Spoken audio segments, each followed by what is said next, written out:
Assalamualaikum warahmatullahi wabarakatuh. Salam sehat untuk kita semua. Semoga kita semua selalu mendapat lindungan Allah Subhanahu wa Ta'ala ya. Diberikan nikmat sehat walafiat serta dimudahkan segala urusannya. Amin ya robbal alamin. Nah, kesempatan kali ini Mimin akan membagikan satu cerita misteri. Seperti apa ceritanya? Mari kita mulai.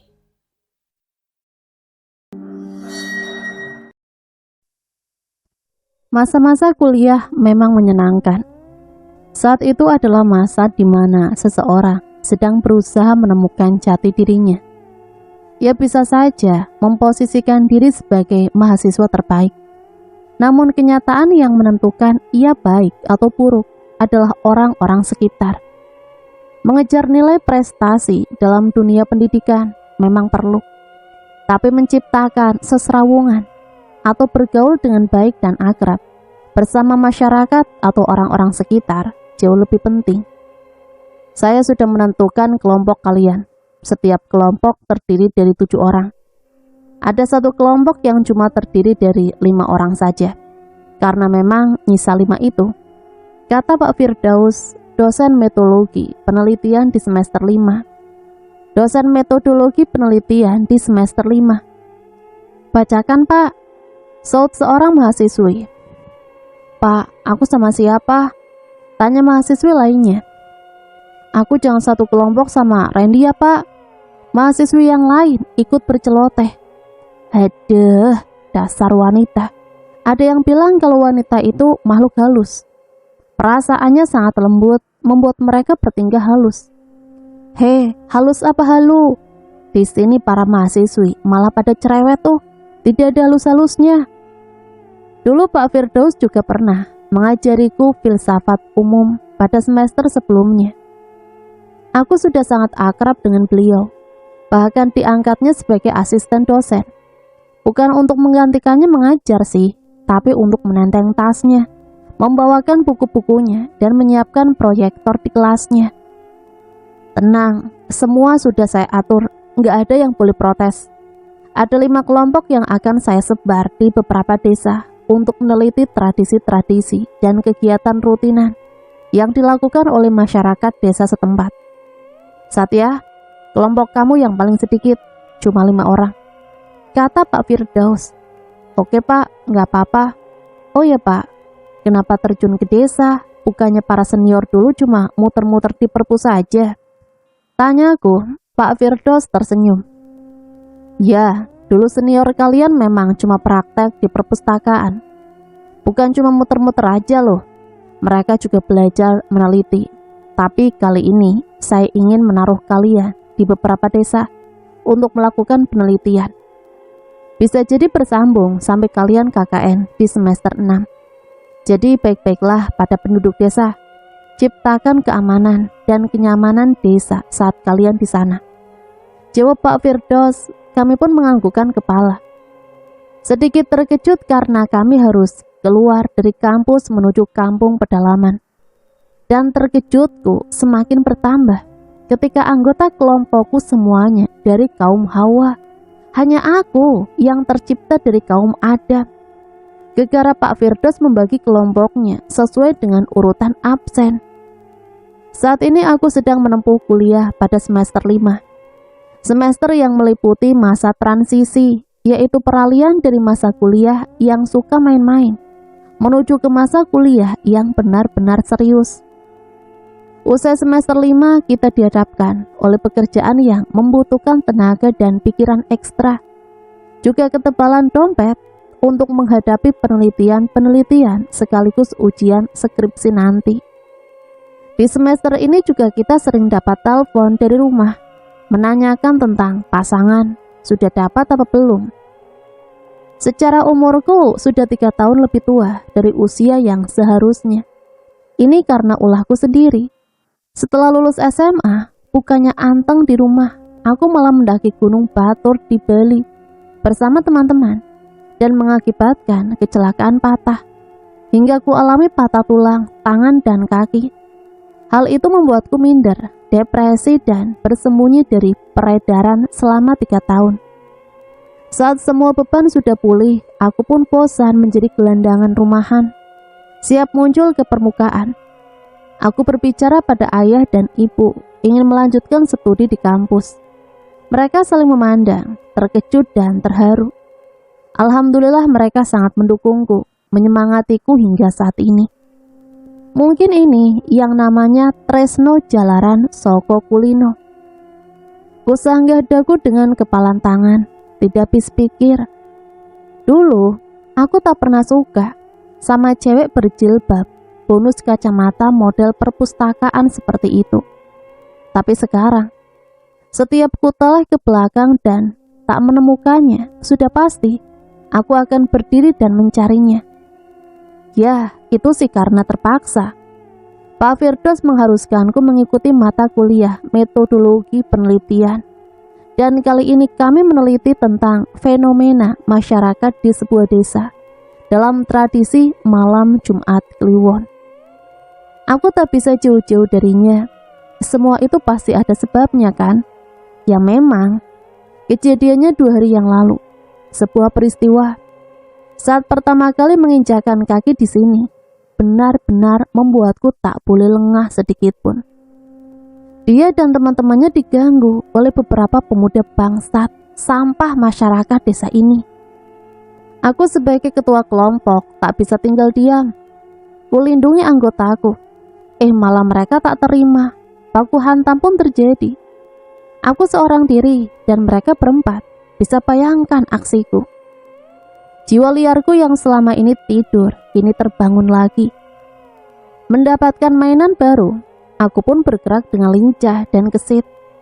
Aku yang diam-diam memiliki ilmu bela diri brutal. Sekali pukul, mereka terhuyung minta ampun. Suara tepuk tangan terarah padaku. Disitulah aku merasa jadi jagoan. Aku sedikit terbantu dengan adanya Setia di kelompokku. Dia bagian menulis laporan dan presentasi. Ia juga bagian depan saat berhadapan dengan masyarakat. Sifat dan sikapnya yang mudah akrab itu membuat kami bisa bergabung dengan masyarakat sangat mudah. Itulah kelebihan Setia yang kuremehkan selama ini. Namaku Satya Aji Prambanan.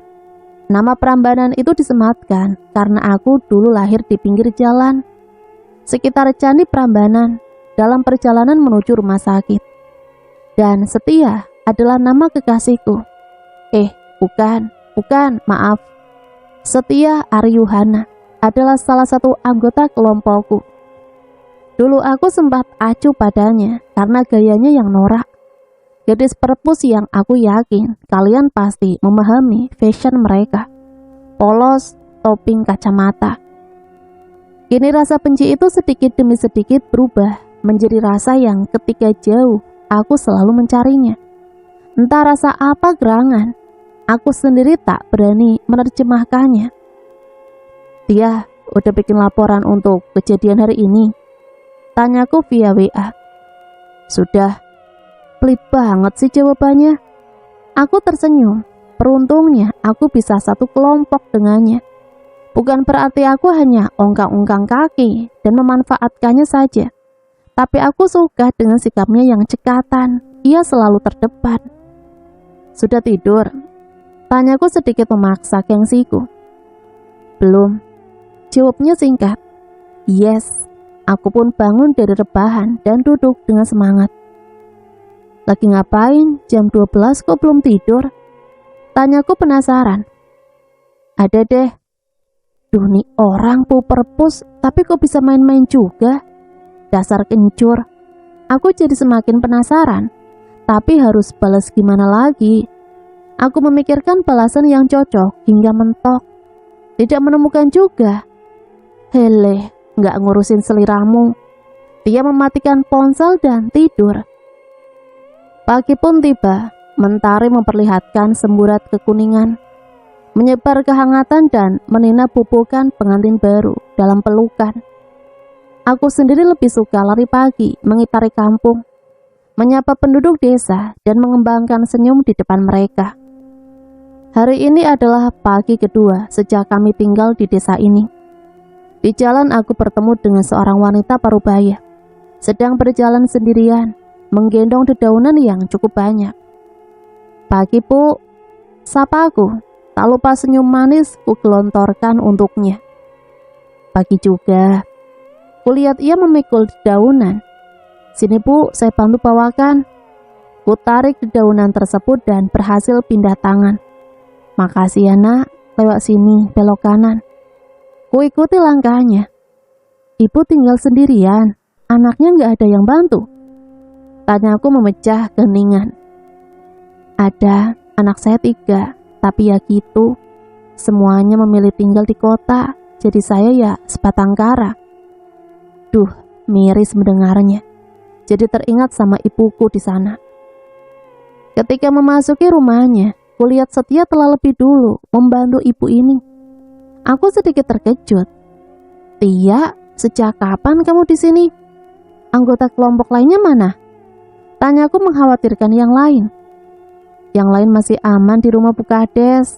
Aku memang minta tidur di sini menemani Bu Purwanti. Kasihan sendirian." Wih, mulia hatinya, bikin hatiku meleleh. "Ini dedaunannya ditaruh belakang rumah. Untuk makan kambing, taruh kandang. Suruh Bu Purwatin." "Oh iya, Bu, di sini sehari-harinya masih kental dengan persawahan ya. Banyak orang berlalu lalang keluar masuk area persawahan dengan membawa cangkul. Pulang-pulang bawa pisang, setundun pisang, buah-buahan, umbi-umbian." Tanyaku pada Bu Purwatin. "Ya, begitulah, Nak. Sudah menjadi mata pencaharian kami sehari-hari." "Oh." Kulihat Bu Purwatin masih sibuk meniup semprong bolong di pawonnya. Alat untuk meniup nyala api yang terbuat dari bambu.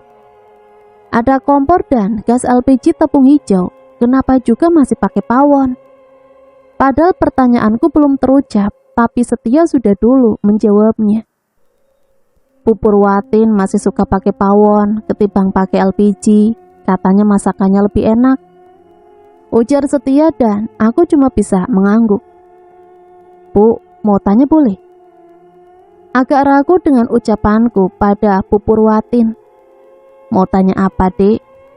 "Saya dengar setiap malam Jumat di sini ada tradisi sesembahan gitu ya, Bu?"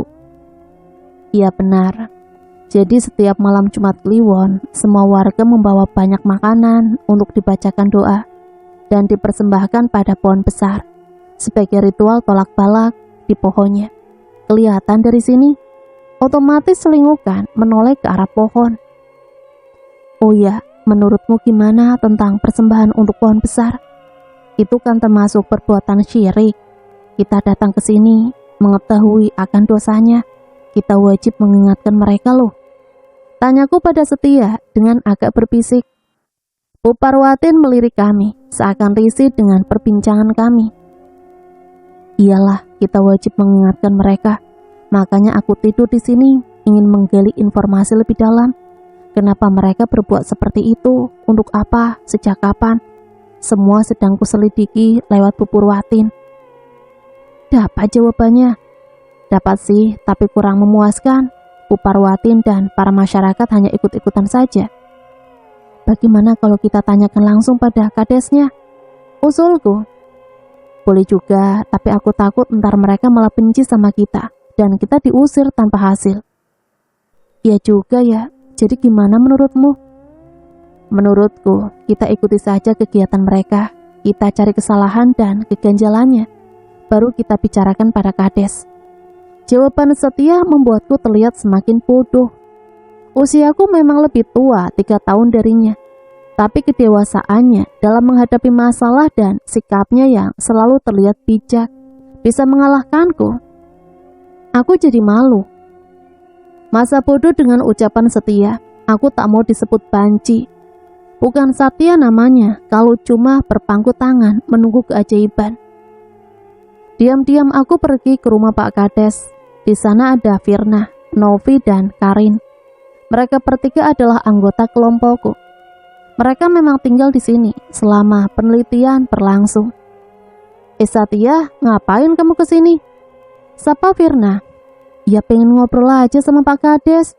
Kalian bertiga betah kan tinggal di sini? Tanyaku sok peduli. Ya memang harus peduli karena mereka anak buahku. Aku harus memastikan keadaan mereka baik-baik saja. Iya sih, kami betah. Tapi kalau bisa ya secepatnya aja kita pergi dari desa ini. Aku nggak enak berlama-lama numpang. Kita di sini cuma 2 minggu guys. Lagian meski numpang gini nggak gratis kok. Kita sudah bayar banyak untuk biaya penelitian ini. Besok di akhir pekan mereka akan dikasih uang sama Pak Firdaus. Nyantai aja. Bisikku pada mereka. Aku panggilin Pak Kades dulu ya. Tunggu bentar.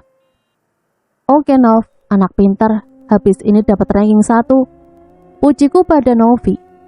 Ya, begitulah aku. Santai tanpa beban. Meski pikiran dan kelakuanku liar, tapi hatiku soleh. Insya Allah. Setelah dipanggilkan Novi, akhirnya Pak Kades muncul dari dalam rumahnya. Aku menjabat tangannya dan memberi salam. Assalamualaikum, sehat Pak? Waalaikumsalam, alhamdulillah sehat nak Satya, gimana? Alhamdulillah juga Pak, sehat. Aku tidak seperti Setia yang pandai berbahasa basi. Ku jawab dengan jawaban yang cukup dan tidak ada bahasan lain, langsung pada titik permasalahan. Begini Pak Kades, kedatangan saya ke kediaman Bapak ini, selain silaturahmi, saya juga ingin berbincang sedikit mengenai tradisi malam Jumat Kliwon yang terjadi di desa ini. Ucapku membuka diskusi.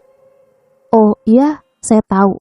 Kalian para mahasiswa pasti merasa janggal dengan fenomena ini kan? Tebak Pak Kades.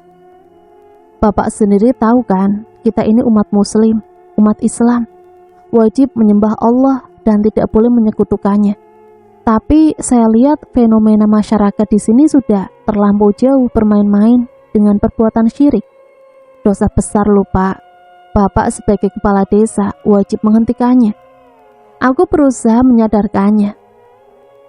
Iya dek, saya paham. Tapi ceritanya panjang. Kejadiannya sejak setengah tahun yang lalu. Dimulai dari hilangnya 5 bocah anak warga desa sini. Ceritanya dulu ada 6 bocah warga kami sedang bermain petak umpet. Seperti yang kita tahu, namanya petak umpet pasti ada 1 anak bagian jaga dan yang lainnya bagian bersembunyi, begitu kan? Lah, saat kelima anak tadi bersembunyi dan siap dicari, si bocah yang jadi penjaga itu mulai mencari. Tidak satu pun ditemukan. Sampai 1 jam berlalu, ia pun lelah dan berpikir bahwa teman-temannya sedang mengerjainya. Lalu ia pulang dan mencari kelima temannya tadi di rumah masing-masing. Namun tak ada satupun yang ditemui di rumahnya. Orang tua mereka panik dan mencari keberadaan anak-anaknya.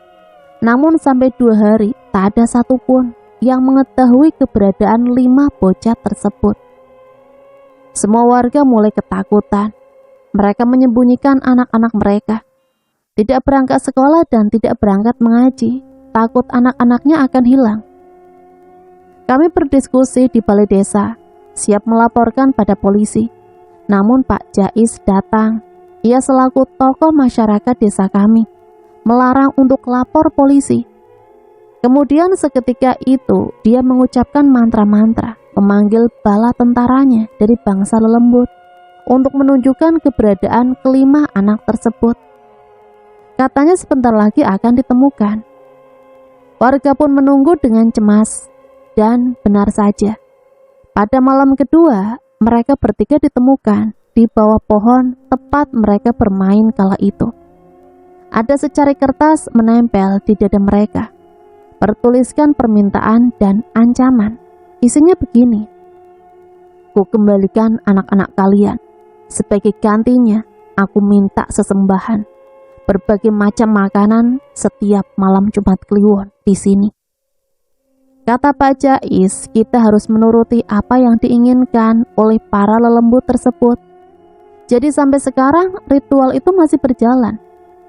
Warga desa masih trauma dan takut anak-anak mereka akan hilang jika tidak melakukan ritual sesembahan. Kami bernafas serentak. Aku mulai menemukan titik terang. Jelas ada udang di balik batu. Bagaimana keadaan anak-anak tadi, Pak? Mereka linglung, tidak bisa memberikan keterangan apapun. Setelah 2 hari baru mereka berbicara. Namun kami tak bisa memberi kepastian apakah mereka diculik atau disembunyikan jin beneran. Kami hanya mendapatkan keterangan bahwa mereka terpisah satu sama lain. Mereka diberi makan oleh orang berbaju rombeng dengan muka tertutup kain kerudung. Karena mereka lapar, jadi ya dimakan saja. Mohon maaf, Bapak tidak merasa curiga dengan apa yang dilakukan Pak Jais? Selidiku. Sebenarnya saya tidak setuju, Dik. Saya orang yang paling ngotot tidak setuju dengan kelakuan Pak Jais. Namun para warga mendesak saya untuk melakukan apa yang diminta Pak Jais karena mereka takut kejadian kemarin menimpa anak-anak mereka. Oh gitu. Terus selama ritual persembahan, makanan-makanan itu apa dimakan sama penunggu pohon? Iya, Dik. Kami mendengar suara-suara gaib dari arah pohon, menyuruh kami menutup mata dan mengikuti bacaan-bacaan yang dipimpin oleh Pak Jais. Dan Bapak mau melakukannya? Terpaksa. Jawab Pak Kades dengan anggukan pelan. Aku kasihan sama Pak Kades. Wibawanya tergerus oleh masyarakat yang lebih takut pada setan ketimbang Allah, Tuhannya. Pak, aku minta dukungan Bapak. Mari kita hilangkan tradisi ini, Pak. Kita selidiki lebih dalam lagi. Jangan hanya bisa ikutan dan terpaksa. Bapak punya wewenang. Bagaimana caranya, Dik? Tanya Pak Kades. Aku berpikir keras. Penduduk desa sini butuh wejangan-wejangan sebagai pegangan, sebagai asupan hati mereka. Mereka masih terlalu percaya tahayul. Aku harus bisa menanam nilai keislaman pada mereka.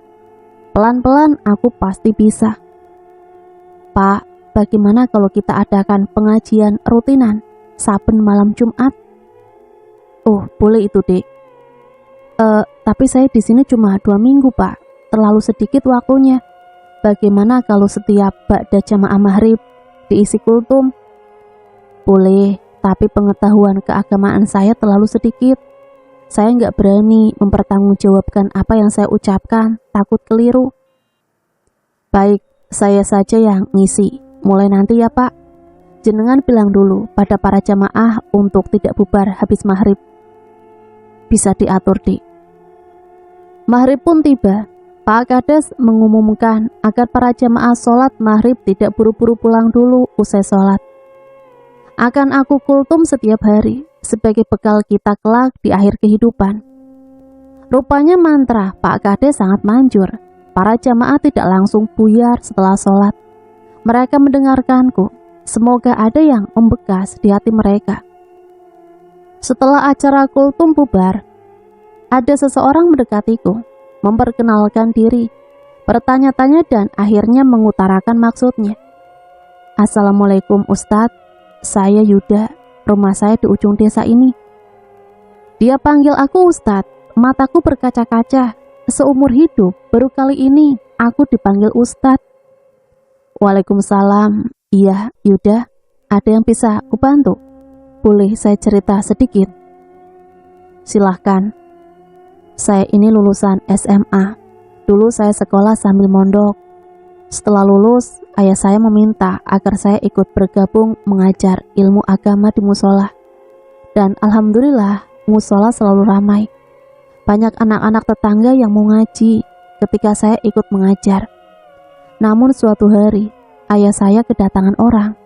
Ia mengancam akan membakar musola jika terus mengembangkan ajaran Islam. Ayah saya tak gentar. Ancaman tersebut tak memberikan pengaruh apapun pada keluarga kami. Kami masih terus menyebarkan ajaran Islam. Malah anak-anak dari desa sebelah juga banyak yang ikutan ngaji di musola. Dan disitulah awal malapetaka terjadi. Orang yang kemarin mengancam ayah sekarang datang lagi, menyuruh ayah menutup musola. Dan ia tak main-main dengan ucapannya. Ayah masih tak menghiraukannya. Dan sejak saat itu, bertubi-tubi, kejadian tak masuk akal menimpa keluarga kami. Ya Allah, anak ini benar-benar mulia. lulus SMA sudah mau terjun ke masyarakat, memberikan sebuah kemanfaatan untuk masyarakat. Sedangkan aku lulus SMA malah happy-happy, naik gunung. Harusnya kamulah yang pantas dipanggil ustadz. Tidak kuat dengan serangan gaib bertubi-tubi, ayah pun tumbang. Beliau berpesan padaku agar terus melanjutkan dakwah Islam, terus mengajar Al-Quran. Namun kejadian hilangnya 5 anak itu membuat musola sepi. Tidak ada satu anak pun yang mau belajar mengaji. Astaghfirullahaladzim. Ustadz Yuda, Allah pasti membukakan jalan untukmu.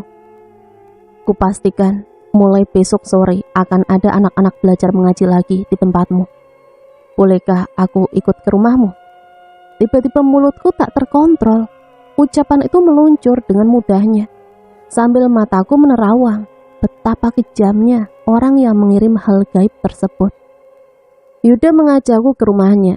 Sesampainya di tempat tujuan, kulihat ayahnya tersenyum dalam balutan bingkai foto. Aku bisa merasakan keikhlasan yang ada pada diri ayahnya. Beliau orang yang baik, meski aku belum pernah merasakan kebaikannya secara langsung. Semoga Allah menerima amal baikmu, Ayah Yuda. Amin.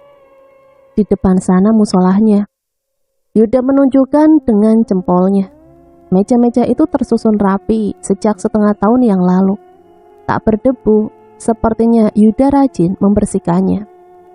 Bolehkah aku menginap di sini selama penelitianku berlangsung?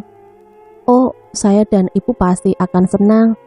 Oh iya, ini adik saya, masih kelas 4 SD. Cuma dia yang saya ajari selama setengah tahun ini. Dia mencium tanganku, kuusap rambutnya. Yuda mengeluarkan kasur lantai dan mempersilahkanku.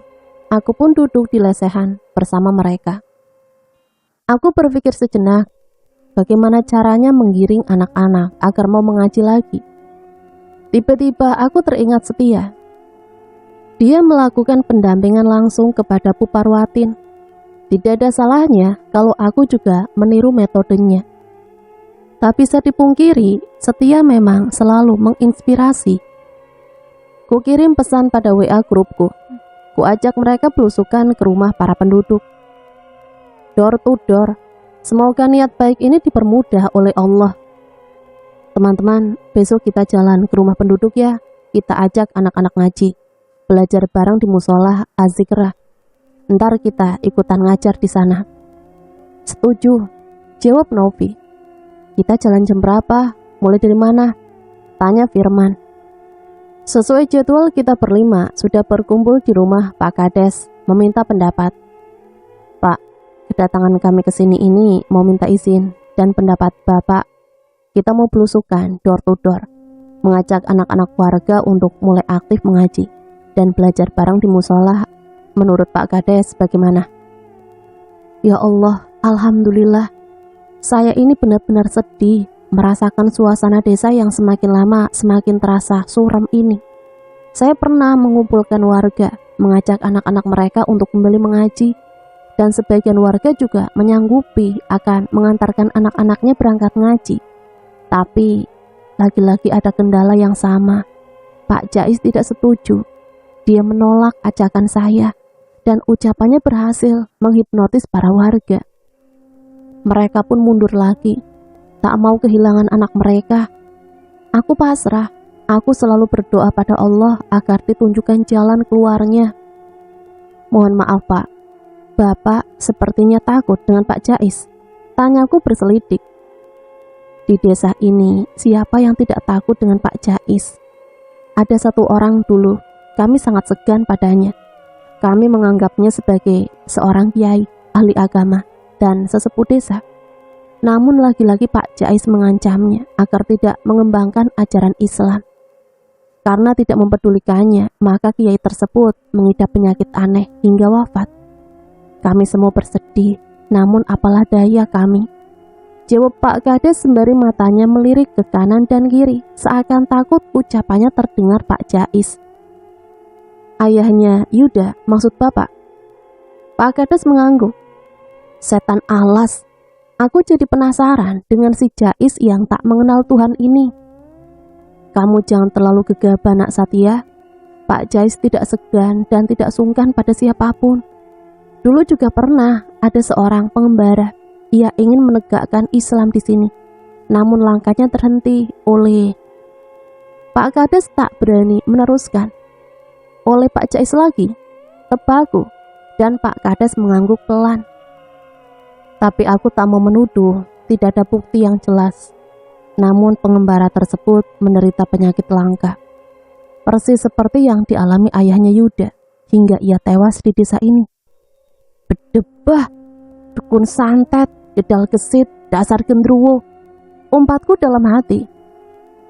Seketika ketika anggotaku menciut, nyali mereka surut. Terlihat dari bahasa tubuh mereka bergidik. Namun Setia tak gentar, ia juga penasaran dengan cecunguk si Jais. Ya Allah, seperti apa sih Pak orangnya? Saya jadi ingin meninjunya, kata Setia geram. Hele, belagu, kemarin-kemarin aja digodain cowok tengil aja, jingkrak-jingkrak ketakutan, nangis-nangis gak berani. Sekarang sok-sokan mau ninju. Godaku. Ih, apaan sih kamu Satya? Saya pribadi sangat mendukung apa yang akan kalian lakukan. Tapi pesanku, kalau bisa jangan sampai ketahuan Pak Jais, bisa ambyar kalian. Belum apa-apa Pak Kades sudah menakut-nakuti kami. Bismillah, insya Allah kita bisa. Allah bersama kita, ucap Setia. Menyuntikkan amunisi semangat. Oh ya Pak, kita minta datanya ya. Siapa saja yang punya anak-anak masih dalam usia sekolah, biar kami bisa langsung fokus ke rumah mereka. Pak Kades pun menunjukkan siapa saja dan rumahnya di sebelah mana. Oh ya, ada baiknya sebelum kita mulai melaksanakan amal baik ini, kita berdoa dulu, baca Fatihah dulu agar apa yang kita inginkan bisa tercapai tanpa ada halangan apapun. Kami mengangguk, tanda setuju. Perjalanan dimulai dari Mbak Minah. Anak pertama berumur 8 tahun, yang kedua 5 tahun. Kami masuk ke rumah Mbak Minah, memperkenalkan diri, berbasa-basi, kemudian tembak. Dapat atau tidaknya, hasilnya baru bisa dilihat sore nanti setelah sholat asyar. Alhamdulillah semua sudah, semoga nanti mereka benar-benar mau datang ya, kata Setia. Kami mengamini. Waktu asar pun tiba, kami sholat asar kemudian pergi ke musola. Terlihat Ustadz Yuda agak gelisah menunggu kedatangan para murid. Setengah jam menunggu, datang 1 murid, kemudian disusul 5 murid. 1 jam kemudian banyak yang berdatangan. Alhamdulillah, lega rasanya.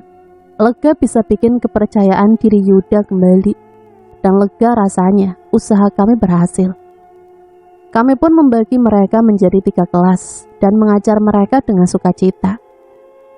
Semoga bisa menjadi ladang amal ibadah kami dan bisa memberikan kemanfaatan kepada sesama. Setelah asar kami mengaji Al-Quran, kemudian sholat maghrib berjamaah diimami oleh Ustadz Yuda. Aku sendiri bertugas di masjid. Setelah maghrib digunakan untuk belajar kelompok, mengerjakan PR sekolah dan mengulang pelajaran. Setelah itu jamaah sholat isya, kemudian bubar. 4 hari sudah kegiatan tersebut berjalan dengan baik, hingga hari ke-5 agak macet, karena ada suatu kejadian. Ketika rekan-rekanku berjalan berempat menuju musola, mereka dihadang oleh berandal yang kemarin berusaha mengganggu. Aku merasa tidak enak karena lama menunggu, mereka tak datang juga. Aku pun beranjak menyusul mereka. Dan benar saja, 4 wanitaku, maksudnya 4 anggota kelompokku berpelukan melingkar duduk di tengah jalan. Dan 4 berandal yang enggak ada kapoknya kemarin menjalankan motor mengitari mereka dengan tertawa-tawa. Gas ditarik kencang-kencang, kemudian dimainkan hingga mengeluarkan suara yang memekakan telinga. Ditambah tawa mereka yang tak beraturan, bak auman monster, membuat anggota kelompokku berteriak-teriak. Dari jauh ku tarik sabuk yang kupakai di pinggangku. Aku berjalan mendekati mereka dengan mantap. Aku berdiri tepat di depan mereka. Ku sentakan sabuk ke salah satu motor mereka. Seseorang kaget hingga berhenti mendadak, dan ketika salah satu berhenti, auto yang lain juga ikut berhenti mendadak, alias terjadi tabrakan beruntun hingga 3 kali. 2 motor terguling, para wanita langsung berlarian, bersembunyi di belakangku. Menyadari keberadaanku mengacungkan sabuk, sontak saja mereka ketakutan dan ngebut sempoyongan meninggalkan kami. Dan saat berandal tadi berlalu, datang di belakangnya satu lelaki parubaya menghampiri kami. Ia memicingkan mata, seolah berkata, "Awas kalian." Kemudian langsung pergi lagi. Kami pun melanjutkan perjalanan menuju musola dan melakukan kegiatan sebagaimana mestinya. Setelah jamaah sholat isya di musola, para murid langsung bubar, sedangkan murid-murid yang sudah agak besar masih belum pada bubar. Mereka menyempatkan diri berzikir dan membaca Al-Quran, meski cuma beberapa ayat. Ada juga sebagian murid yang berlarian, main kejar-kejaran. Pas lagi asik-asiknya, mereka dikejutkan dengan gebrakan pintu. Seorang lelaki parubaya menggebrak pintu musola dengan kalap. Ia membawa pedang semacam samurai. Matanya merah menyala, bak api membara yang siap menghanguskan korbannya. Mata itu tajam mencari seseorang yang siap dimangsa. Namun karena yang dicarinya tak ada, ia pun berteriak, "Hai, mana anak itu? Mana pemuda bangsat itu?" Sambil mengacungkan pedangnya. Semua orang gemetaran, keringat dingin bercucuran dari kening masing-masing. Semua diam, tak ada satupun yang berani bergerak, apalagi beranjak dari tempatnya. "Yuda, keluar kau! Di mana kau sembunyikan lelaki bangsat itu?" Tanyanya dengan mata memerah, menahan amarah. Yuda hendak menghampirinya, namun ibunya mencegah. Yuda tetap ingin maju, namun tangan ibunya sangat kuat. "Lelaki yang mana, Pak Jais? Bukannya lelaki di sini cuma ada aku dan adikku. Yang satunya telah wafat dengan berbagai kiriman darimu kan?" Suara Yuda lantang. Ibunya semakin gemetaran, takut nyawa anaknya akan hilang seketika. Hanya Yuda dan adiknya yang ia punya. Sang ibu menangis terseduh-seduh, rasa takut menghampirinya menjalar di sekujur tubuhnya. Aku terkejut dan terheran.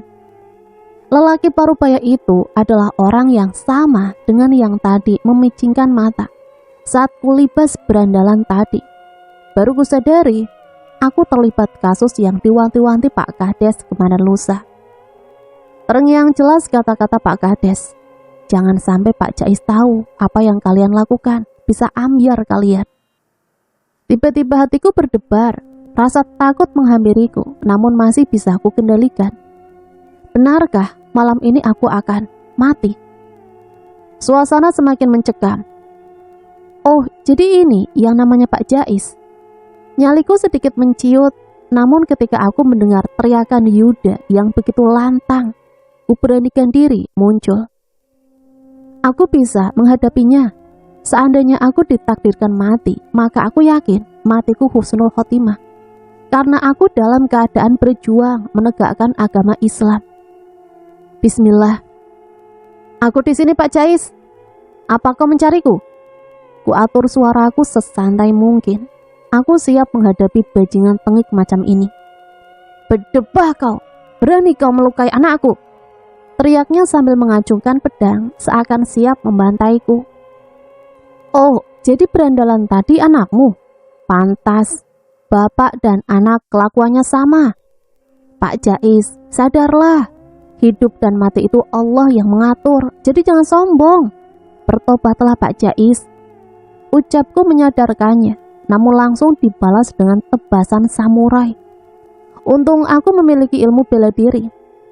Jadi dengan sigap melompat menghindari sabetan Pak Jais. Ku kepalkan tangan, ku lihat ke atas, dan "Pak Jais, awas, ada pot bunga jatuh." Sambil aku menutup kepalaku sendiri dengan kedua tangan, seakan menghindari sesuatu yang akan jatuh. Spontan Pak Jais menoleh ke atas, dan tak kulewatkan kesempatan tersebut, langsung kurebut samurai dari tangannya. Ku tinju perutnya. Dia meringis kesakitan. Menyadari samurainya sudah berpindah tangan, ia pun berusaha menendangku. Namun saat dia menendang, ku pegangi kakinya, ku tarik dan ku angkat ke atas, lalu ku putar. Dan tubuh itu pun terlempar seketika. Dia tertatih sambil memegangi pipinya yang kejedot tembok akibat lemparanku tadi. Mulutnya berdarah, ia menyemburkan gigi yang copot. Merasa kalah dan tak mungkin melawan lagi, ia pun mundur dan mengancamku. Awas kau, jangan sebut aku Jais, kalau tidak bisa mematikanmu. Akhirnya ia pergi, samurainya masih kubawa. Jantungku berdebar mendengar ancamannya. Ada rasa takut menyelinap di sana. Aku segera beristighfar terus-menerus dan kukuatkan sendiri hati ini. Yuda berlari menghampiriku. Ia menangis dan memelukku, menuangkan isi hatinya padaku. Seperti layaknya seorang adik mengadu pada kakaknya. Aku menepuk pundak Yuda, menguatkan dan menenangkannya, sembari menguatkan diriku sendiri. Aku jadi ingat Afrizal, adikku di rumah. Sabar, sabar, tak apa, sekali-kali orang seperti itu butuh dipecut. Yuda berhenti memelukku. Ia terlihat gelisah, teringat akan ayahnya setahun yang lalu. Dulu ayah juga semacam itu. Pak Jais mengancamnya, tapi ayah tak gentar sedikit pun. Hingga malam itu tiba, terlihat ada bola api melayang di atas rumah kami. Beberapa warga menyaksikannya. Setelah kejadian bola api berputar-putar di atas rumah, ayah pun mulai sakit-sakitan. Semakin hari semakin parah, hingga ajal menjemputnya. Yuda bercerita, ia menerawang ke masa lalu, takut kejadian yang sama akan terulang padaku. Sudah, tidak ada yang perlu ditakutkan. Takdir Allah akan terasa manis jika kita ikhlas. Bagaimana kalau kita berzikir semuanya? Meminta kepada Allah agar dijauhkan dari segala mara bahaya. Sekaligus kirim doa kepada ayah Yuda. Ajak setia. Setelah selesai berdoa, aku pun mengantar keempat wanita kelompokku. Kemudian aku kembali ke musola dan tidur. Sebelum tidur tak lupa berdoa, membaca surat Al-Ikhlas 3 kali, dan surat-surat lainnya juga. Paginya aku bangun sebelum subuh, kusempatkan sholat tahajud dan membaca Al-Quran. Hingga waktu subuh tiba, aku sholat berjamaah di musola. Kulihat Yuda, ibu dan adiknya ikut jamaah subuh. Aku lega tidak terjadi apa-apa pada mereka. Menjadi imam jamaah sholat kini sudah menjadi keseharianku. Alhamdulillah tetangga sekitar sudah banyak yang berjamaah. Jam 7 pagi aku jalan ke rumah Pak Kades, ingin tahu keadaan anggota kelompokku, sekaligus menceritakan kejadian semalam pada Pak Kades. Alhamdulillah semua anggota kelompokku baik-baik saja. Apa yang kami takutkan semalam tidak terbukti. Pak Kades muncul, kami berlima duduk manis bercengkrama. Bu Kades membawakan minuman dan jajanan untuk kami. Astagfirullahaladzim, untungnya nggak terjadi apa-apa sama kalian. Pak Kades terkejut setelah kami menceritakan semuanya. Padahal biasanya kalau Pak Jais sudah mengancam, pasti akan terjadi sesuatu. Mungkin karena kalian berdoa, jadi ada pagar gaib yang menangkisnya, atas izin Allah tentunya. Jadi Nak Satya dan teman-teman mulai sekarang waspada terus ya. Saya mohon, maaf sekali. Desa kami telah membuat kalian terseret pada suatu masalah. Ujar Pak Kades meminta maaf dengan sungguh-sungguh. Usai perbincangan yang serius, kami pun berbincang santai, tertawa-tawa melepas ketegangan yang menguasai diri kami. Pak Kades mengingatkan, 3 hari lagi adalah hari Kamis, malam Jumat Kliwon. Itu artinya akan ada rutinan sesembahan yang dilakukan para warga. Namun apakah rutinan tersebut akan dilaksanakan apa tidak? Kami belum bisa memastikan. Menurut saya, kita ikuti saja. Toh selama kita di sini belum pernah ada acara seperti ini kan? Usulan dari Setia. Iya, aku juga penasaran. Bagaimana kegiatan tersebut berlangsung? Penasaran makanannya itu loh. Pada lari kemana gitu? Tambah Firna. Kami pun tertawa. Namun ada benarnya juga. Kemana larinya makanan-makanan tersebut? Apakah di belakang pohon ada orangnya? Ataukah benar-benar dilahap sama genderuwo penunggu pohon besar? Iya Pak, kita ikuti saja. Tujuan kita ke sini kan memang untuk meneliti ritual tersebut. Siapa tahu ada kejadian di luar dugaan yang selama ini kita abaikan. Aku ikut andil memberikan masukan. Baru kami sadari setelah diberitahu oleh Bu Kades bahwa ada pihak yang tak suka kami bercengkrama seperti ini. Pak Jais, ia melihat kami dari kejauhan sambil memencingkan mata. Kami tak menyadarinya, hanya Bu Kades yang tahu. Ia pun memberitahu kami. Ketika kami menoleh ke arah yang ditunjukkan Bu Kades, terlihat ada Pak Jais membelakangi kami, berlalu meninggalkan kami. Tanpa dikomando, semua hadirin pada memegangi dadanya masing-masing. Ternyata kedatangannya cukup membuat hati berdebar. Setelah asik dan puas bergurau di rumah Pak Kades, kami pun memohon diri untuk kembali pada aktivitas masing-masing. Aku kembali ke rumah Yuda membantu mereka mencari dedaunan untuk makan 3 kambing peninggalan ayahnya. Setia kembali ke rumah Bu Purwatin dan yang lain ke rumah tetangga-tetangga Bu Kades, bantu-bantu memilah gabah. Saat Setia di rumah Bu Purwatin, ia berhasil mengorek sebuah info yang mencengangkan. Ia kirim pesan pada grup melalui WA. Teman-teman, tanpa kita sadari, ternyata semalam ada kejadian luar biasa di musola. Tiba-tiba Setia memberi info kepada kami. Kulihat layar atas, Novi, Firna, dan Karen semuanya mengetik. Ada apa Setia? Barusan Bu Purwatin bercerita, ada bola api mengitari rumah Yuda. Tapi tidak lama kemudian bola api tersebut kembali ke asalnya. Jawab Setia. Semua mengetik lagi.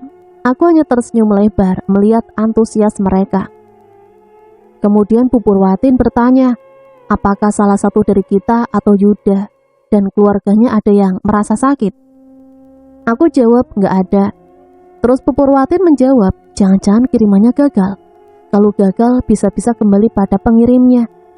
Jawab Setia, semuanya bergidik dengan perasaan masing-masing.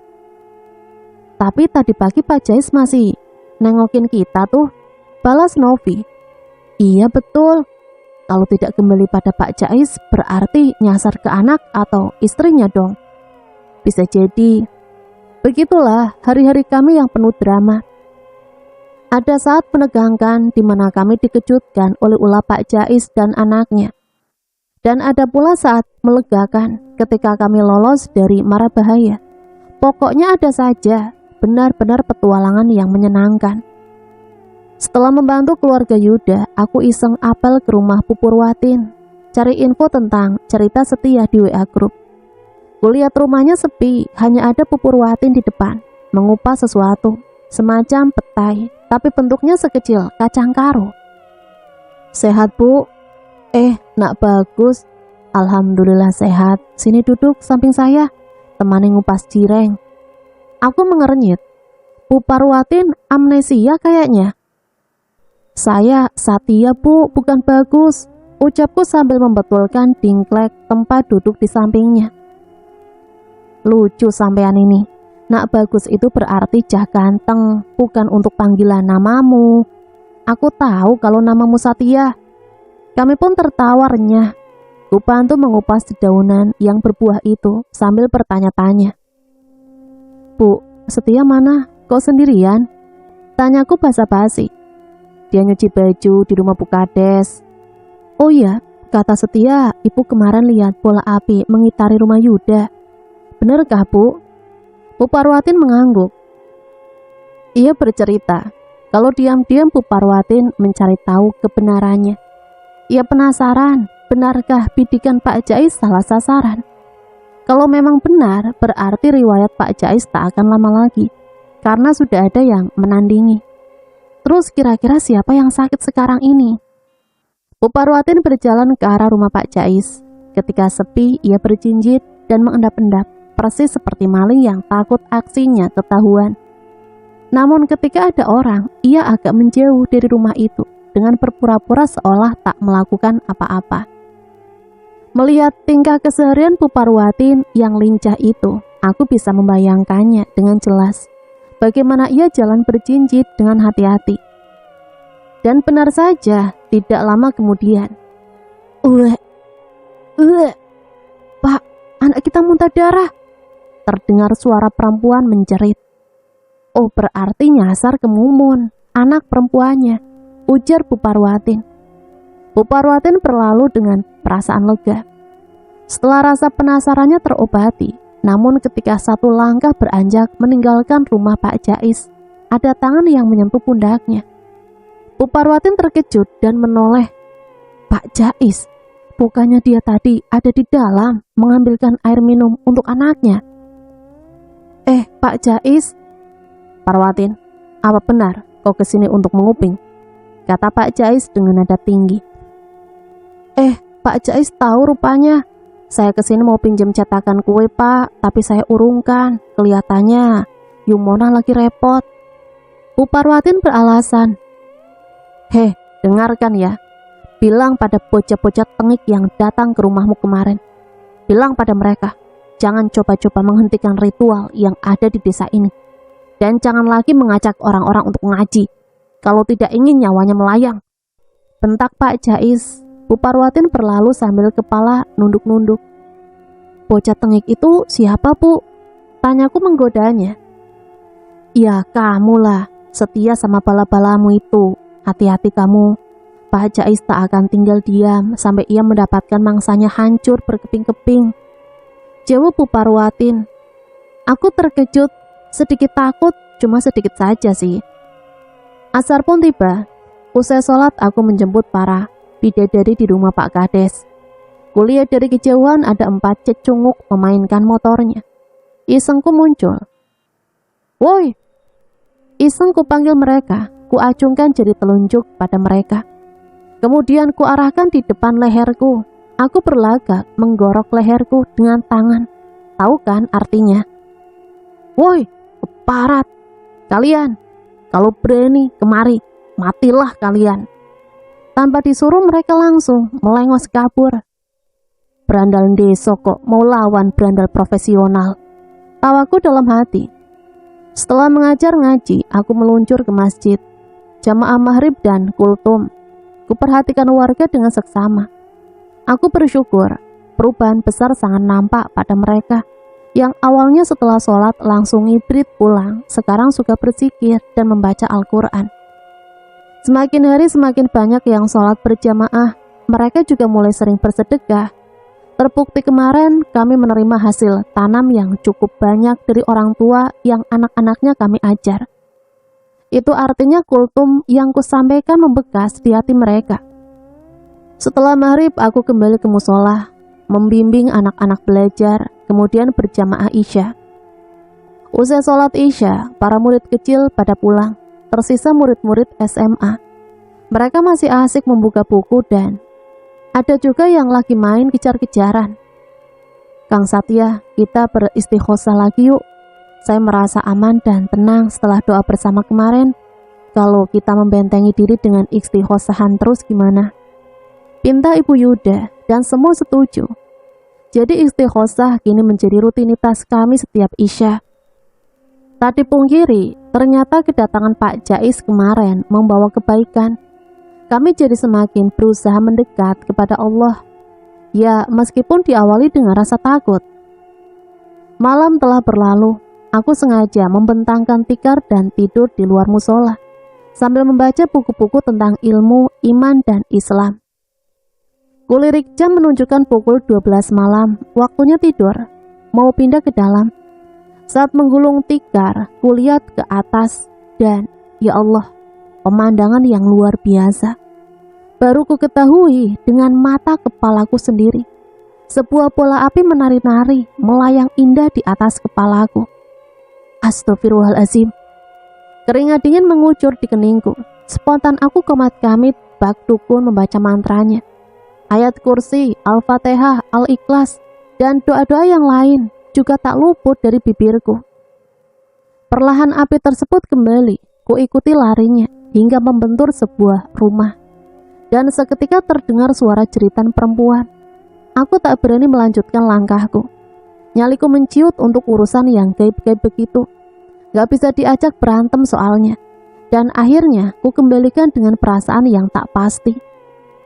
Saat di tempat Yuda nafasku ngos-ngosan. aku masih terkejut dengan apa yang kulihat tadi. Kubuka ponsel, cari Facebook Setia. Kudengarkan suaranya. Lumayan bisa mengurangi tegangku. Aku terhanyut dan tak lama kemudian aku tertidur. Ternyata suara Setia bisa menjadi obat tidur. Ajaib. Paginya aku terbangun, ketinggalan sholat subuh yang sudah diimami Yuda. Ada pesan WA di grup. Innalillahi wa inna ilaihi raji'un. Mumun meninggal dunia. Tadi malam sekitar jam 1, barusan bubur watin dari rumah Pak Jais. Bagaimana dengan kita? Apa ikutan takziah juga? Tanya Setia. Tubuhku seketika menggigil. Ya Allah, ternyata semalam yang menjerit keras adalah Mumun. Sangat disayangkan, anak sebaik Mumun menjadi korban kebejatan ayahnya. Aku masih syok. Kejadian semalam membuatku gemetaran. Kenapa Pak Ketua? Semalam aku menyaksikan bola api melayang di atasku. Cuma sebentar lalu balik lagi. Ku ikuti larinya, ternyata menghantam rumah Pak Jais. Dan seketika itu juga suara jeritan Mumun terdengar. Aku tak kuat dengan keadaan yang demikian. Langsung balik ke musola dan tidur. Berarti 2 malam Mumun mendapatkan serangan bertubi-tubi dari ayahandanya. Tanya Setia memperjelas keadaan. Iya, kasihan. Mumun yang malang, korban ambisi sang ayah. Novi mengira-ngira. Kita doakan yuk semoga di akhir hayatnya husnul khotimah dan mendapatkan tempat yang layak di sisi Allah. Setia memimpin Al-Fatihah. Semua membaca Al-Fatihah masing-masing. Terus gimana ini? Kita jadi ngelayat apa enggak? Bismillah, jadi ayo sekarang aku jemput kalian di rumah Pak Kades ya. Ajakku sambil memantapkan hati. Aku siap. Ketika aku menghampiri rumah Pak Kades, aku berpapasan dengan pemilik rumah.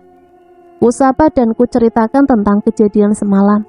Pak Kades hanya beristighfar dan memintaku untuk tidak menyebarkan cerita ini pada masyarakat. Cukup berhenti di kami saja. Apapun alasannya, itu adalah aib. Kami menganggukkan kepala, tanda setuju. Kami pun jalan bareng. Kebetulan di tengah jalan ketemu tetangga yang hendak ngelayat juga. Dia pun ikut berjejer di barisan kami. Sesampainya di rumah Pak Jais, kami duduk menunggu jenazah dimandikan. Setelah siap, kami pun berangkat ke pemakaman. Acara berlangsung dengan hikmat. Ketika jenazah diturunkan menuju ke liang lahat, mendadak suasana jadi semakin mencekam. Langit membentangkan suaranya.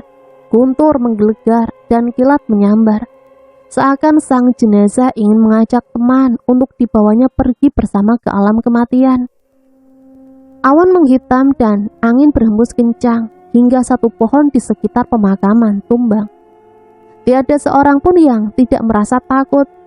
Namun acara pemakaman terus berlanjut hingga selesai dan suasana yang mencekam berganti gerimis. Malam harinya tidak terlihat ada acara tahlilan di rumah Pak Jais. Sepi. Entah memang tidak ada tetangga yang mau ke sana, ataukah memang tidak diizinkan ada tahlilan di sana. Aku juga nggak tahu dan nggak mau tahu. Bukan urusanku juga kan. 2 hari berlalu, aktivitas kami selalu sama, membantu warga menyelesaikan pekerjaan, sekaligus mencatat segalanya tentang keseharian yang mereka alami. Malam ini waktunya rutinan malam Jumat Kliwon. Jujur aku penasaran dengan kegiatan tersebut. Teman-teman, nanti jangan lupa ya, terus pasang kamera kalian. Kalau bisa, nyalakan video juga. Bidik sasaran yang tepat, terutama belakang pohon. Jangan sampai lengah. Ku ingatkan rekan-rekanku di grup WA. Oke, siap. Yang paling bikin penasaran itu, kemana hilangnya makanan-makanan tersebut. Inilah yang harus diwaspadai oleh anggota kelompokku nanti. Siapkan makanan enak, siapkan minuman enak, siapkan jajanan enak. Suara kentongan terus terdengar berkeliling mengitari desa, sambil menyuruh para warganya untuk menyiapkan jajanan yang enak, minuman yang enak. Dan seketika aku terkejut, aku tersenyum melihat gelagat mereka. Ternyata mereka para berandal yang biasa membuat ulah. Sesuai dengan penelitian kami, bahwa setiap malam Jumat Kliwon ada fenomena masyarakat yang harus dihilangkan. Mereka berbondong-bondong menuju sebuah pohon besar dan menaruh beberapa jenis makanan di bawah pohon tersebut. Kata Pak Kades, malam ini banyak yang terlambat mengikuti acara sesembahan. Usut punya usut, mereka sholat maghrib terlebih dahulu. Alhamdulillah. Sebenarnya kami masih sangat kontra dengan rutinitas tersebut. Namun Setia berhasil meyakinkanku untuk mengikuti saja kegiatan mereka. Dan benar saja, saat kami mengikuti kegiatan mereka, semua masyarakat menundukkan kepala. Hanya kami berlima yang saling celingukan. Meski telat, aku bisa dapat tempat paling depan bersanding dengan Pak Kades. Ritual dimulai, Pak Jais membacakan mantra. Aku kurang jelas juga sih mendengar mantranya. Namun para masyarakat telah fasih menirukannya. Tunggu, lihat deh. Di saat para warga khusyuk membaca mantra, kulihat ada seseorang di sana. Oh tidak, bahkan ada 2 orang di balik pohon tersebut. Mereka mengambil makanan dan segala sesembahan yang ditaruh di bawah pohon. Dengan lahapnya, mereka memakan aneka makanan itu. Kami tak melewatkannya begitu saja. Saat 2 orang tadi mengambil sesembahan tersebut, kami berhasil mengambil foto-foto mereka dan merekamnya. Yes, kami temukan bukti yang nyata. Nafsu brutalku muncul, pikiranku sudah tak sabar ingin meringkus mereka. Kubangunkan Pak Kades dari kehusyukannya berdoa. Kutunjukkan gelagat kecurangan mereka. Kulihat 1 orang sudah berlalu dengan membawa 2 nampan penuh buah dan makanan. Kemudian 1 orang membungkus makanan dan berusaha mengejar temannya. Aku panik. Kubangunkan para warga di sekitarku. Kuajak mereka mengejar para pencuri sesembahan. Pak Jais berdiri dan berteriak, "Hentikan! Hentikan!" Namun kami tak menghiraukannya. Kami tetap mengejar mereka. Dan untungnya yang dikejar tidak sadar bahwa kami mengikuti mereka. Karena kami berjinjit dan mengendap-endap, hingga akhirnya sampai di sebuah gubuk di tengah sawah milik Pak Jais. Di sana para pencuri tersebut membeberkan hasil curiannya. Dan ini dia dalang di balik sesembahan tersebut. Pencurinya adalah anak Pak Jais dan berandal lainnya. Ada istri Pak Jais yang ikut menikmati makanan tersebut. Tak lupa ku ambil foto mereka. Ku abadikan dalam video buat bukti bahwa mereka melakukan penipuan. 1, 2, 3. Mereka digerebek oleh warga. Sempat terjadi pengeroyokan pada mereka, namun Pak Kades berhasil melerainya. Dan Pak Jais hampir saja berhasil kabur. Namun saat hendak lari, para warga berhasil membekuknya. Para warga yang geram padanya berhasil menjotos perut dan kepalanya. Mereka semua digiring ke balai desa dan dimintai keterangan kejahatan yang pernah dilakukannya. Mereka benar-benar berada dalam suasana dan keadaan terjepit. Yang lebih mencengangkan lagi, ternyata kasus penculikan 3 bocah setengah tahun yang lalu adalah kejahatan yang direkayasa oleh keluarga Pak Jais. Di luar kesadaran kami, keluarga si anak yang tidak terima kalau anaknya diculik dulu maju mendekati Pak Jais. Ia menonjok muka Pak Jais bertubi-tubi hingga penuh benjolan membiru. Setelah menyadarinya, kami pun melerai mereka. Dan kini mereka sekeluarga beserta kroco-kroconya sedang menikmati penderitaannya. Si bandot Jais keparat harus membayar kelakuannya. Tindak pidana kasus berlapis membuat keluarga mereka merasakan jeruji pesakitan. Alih-alih selamat dari amukan massa, mereka malah menjebur ke kolam buaya. Para predator kurungan dengan ganas melahap mereka. Pak Jais dan anak buahnya sering menjadi korban bulian. Tak jarang mereka disuruh memijit, membersihkan sisa-sisa makanan dan kotoran yang berserakan. Bahkan tak jarang mereka menjadi tempat pembuangan sperma. Ngeri pokoknya. Para penanam kejahatan itu telah memanen perbuatan mereka. Sementara aku, kawan-kawan dan Yuda saat ini sedang bersukacita, menikmati kebaikan dari hasil yang kami tanam. Masyarakat hidup damai sejahtera. Anak-anak hidup bahagia menjadi generasi penerus bangsa yang berakhlak mulia. Lega rasanya. Tiba saatnya berpisah. Rasanya baru kemarin kami menginjakkan kaki di sini. Namun kini harus segera pergi meninggalkan mereka untuk sementara. Yuda, aku akan kembali pada aktivitasku. Aku hanya bisa berpesan satu untukmu dan keluargamu. Syukur-syukur kau mau mengajak warga untuk mengikutinya. Baca sholawat terus-menerus selama hidupmu. Pas nganggur, pas kerja, pas lagi apa saja. Pak Firdaus datang bersama beberapa pejabat kampus mengawal acara perpisahan yang diselenggarakan di musola. Dihadiri oleh semua warga. Wejangan dari Pak Kades sangat gamblang menceritakan keadaan desa. Sebelum dan sesudah kedatangan kami, tak lupa beliau menceritakan berbagai ancaman dan susah payah yang kami hadapi. Hingga Pak Firdaus dan bala-balanya tahu bagaimana sulitnya perjuangan kami di sini. Kami bangga dengan anak didik kami. Kami gembira memiliki generasi bangsa yang tangguh dan islami. Rela mempertaruhkan nyawa demi menyingkirkan kebatilan dan mempertahankan kebenaran. Begitulah sekelumit cuplikan sambutan dari Pak Firdaus. Kami pun berpamitan, tak lupa cipika-cipiki dengan emak-emak dan salim takzim oleh murid-murid. Mereka bahagia, ini tak boleh terlewatkan. Kami berfoto bersama, banyak kenangan indah yang kami abadikan. Ketika pihak kampus bersalaman dan menyerahkan kenang-kenangan, serta bisyarah untuk Pak Kades, Pak Kades menerima dengan baik. Namun bisyarah yang tak seberapa itu ditolak halus oleh Pak Kades. Katanya mereka tak pantas menerima itu. Perjuangan dan jasa kami lebih besar dibandingkan apapun. Kami pun terenyuh dan berkaca-kaca. Akhirnya dengan lambaian tangan dan tetesan air mata haru mengiringi kepulangan kami kembali ke kampus. Sungguh pengalaman yang tak pernah bisa kulupakan. Dan cerita selesai sampai di sini. Semoga cerita ini bisa kita jadikan pembelajaran ya.